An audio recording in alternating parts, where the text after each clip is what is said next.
நாம் தான் பேரறிவிப்பு செய்கிறோமே.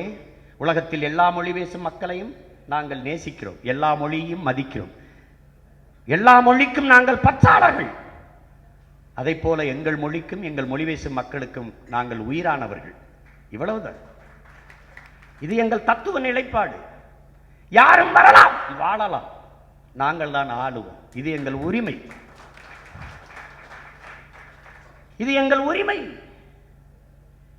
இப்படி நீங்கள் தான் ஆளுவோம் என்று சொல்கிறது பாசிசம் இல்லையா, இனவாதம் இல்லையா? நான் தமிழன் என்பது இனவாதம் என்றால் நான் திராவிடன் என்பது என்னவாதம்? யாருமே பதில் சொல்லலையே. நான் இந்தியன் என்பது அது என்னவாதம்? இது பக்கவாதம், அது முடக்குவாதமா? இது சுண்டுவாதமா இல்ல சொடக்குவாதமா? என்னடா வாதம்? என்ன வாதம்? ஒரு தேசிய மக்கள் அரசியல் எழுச்சியுற்று அதிகாரத்தை கைப்பற்ற துடிப்பதில் அவ்வளவு பிரச்சனை இவனுக்கு இருக்கு. எப்படி இருக்குது? என்னை கேட்கிறான், நீ இப்படி பேசலாமா? 400 ஆண்டுகளா அவங்க இங்க இருந்துட்டாங்களே, 40,000 ஆண்டு கூட இருங்க, ஆனா நான் தான் ஆளுவேன். என்ன கேட்கிறான், நீங்க இப்படி சொல்றது தப்பு இல்லையா அப்படின்னு. அப்படியா? 2 மாநிலம் இருக்குது, ஆந்திரால தெலுங்கானா ஒன்று, ஆந்திரா ஒன்று.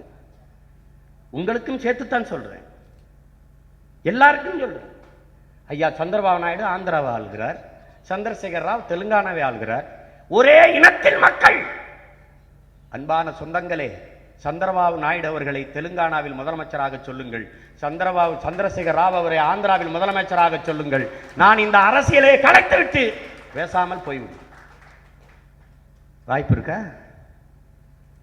ஒரே நாடு, ஒரே இனத்தின் மக்கள் மாறி முதலமைச்சராக முடியாது. அந்த உணர்வு எனக்கு இல்லைன்னா நான் என்னடா தமிழன்?